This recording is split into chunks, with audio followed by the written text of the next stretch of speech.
Craig, this is not the first time we're speaking, and you've always been of this futuristic ideas, but reimagineering, we heard of it during the global financial crisis 2007, the oil prices crashed 2014. It's not a new concept. So what do you mean now that we are actually putting technology in the forefront of it? Hi, Georgia. Thanks for having me. It's definitely not a new concept at all, but the implications of it, certainly today, in today's days, are so much more tremendous in terms of the consequences. You're right, technology is fundamentally changing the way we do things, whether it's artificial intelligence, whether it's robotics, whether it's blockchain, whether it's CRISPR. And it's acceleration of technology which is making the world so much smaller, and the repercussions of these changes are really affecting everyone around the world. One of the big things is what used to take 100 seconds now takes 100 days.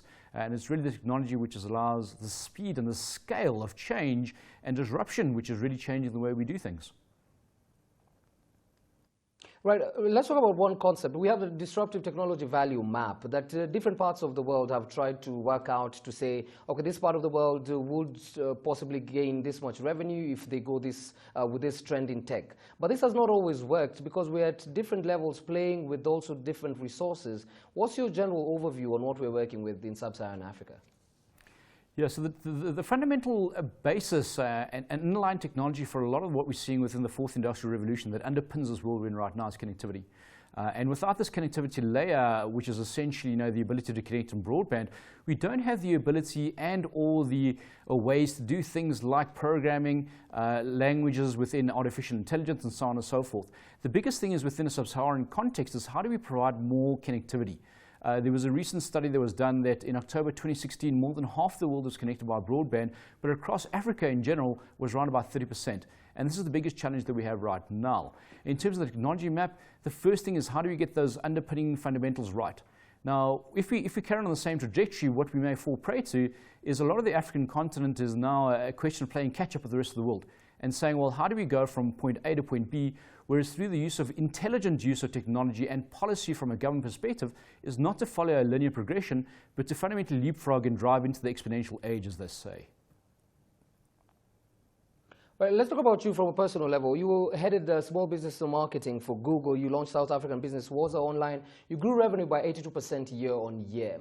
That number is commendable, particularly because almost everything that is done within the online scheme of things has been tapped into in one way or another. So working out who to get on your team must have been very crucial. Guide us through that.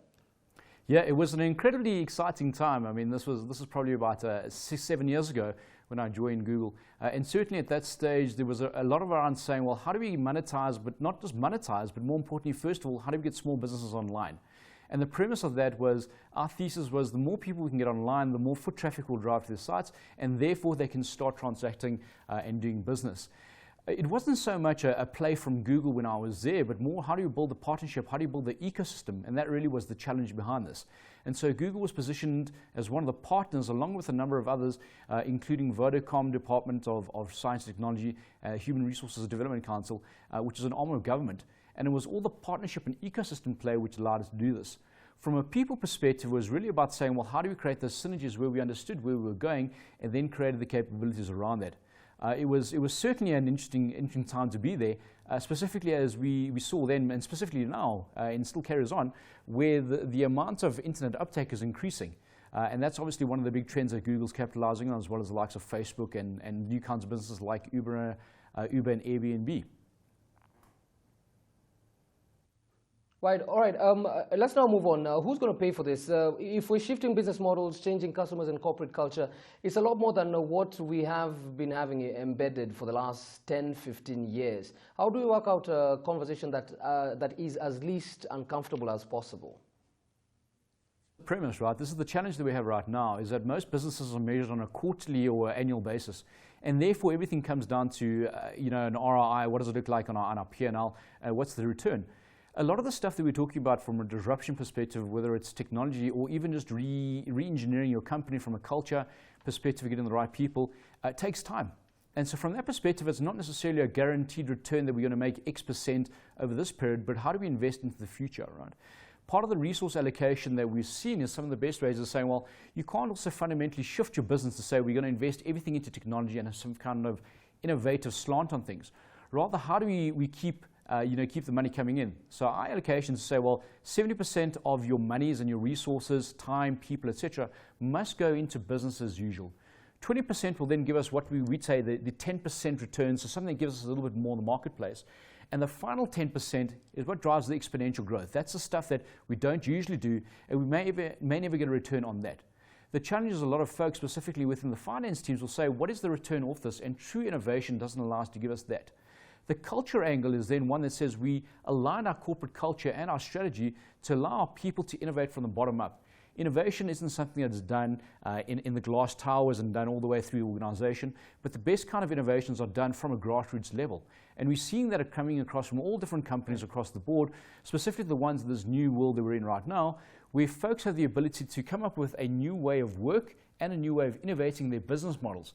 This then becomes part of the new core within the business and moves from there. Certainly not something that can be done at a head office or a centralized location. The question is, who pays for this? Well, it really comes down to having courageous leadership, the ability to say, well, we're going to have tough conversations, very tough conversations with our shareholders where our returns may be lower. But what this does is safeguards us the ability to move into the future. One of the big challenges is to say, well, are we going to be not only relevant, but will we succeed in the future?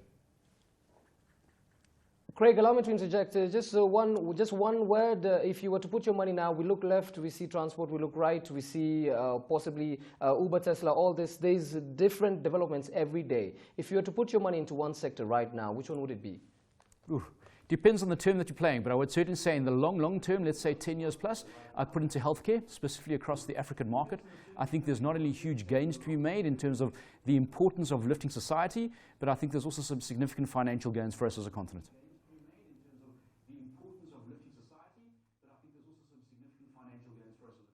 Fantastic. We had actually written that down, healthcare topping the list of heavily disrupted sectors. Thank you very much, Craig. Do enjoy the rest of your day. Craig Wing, partner at Future World, YPO member.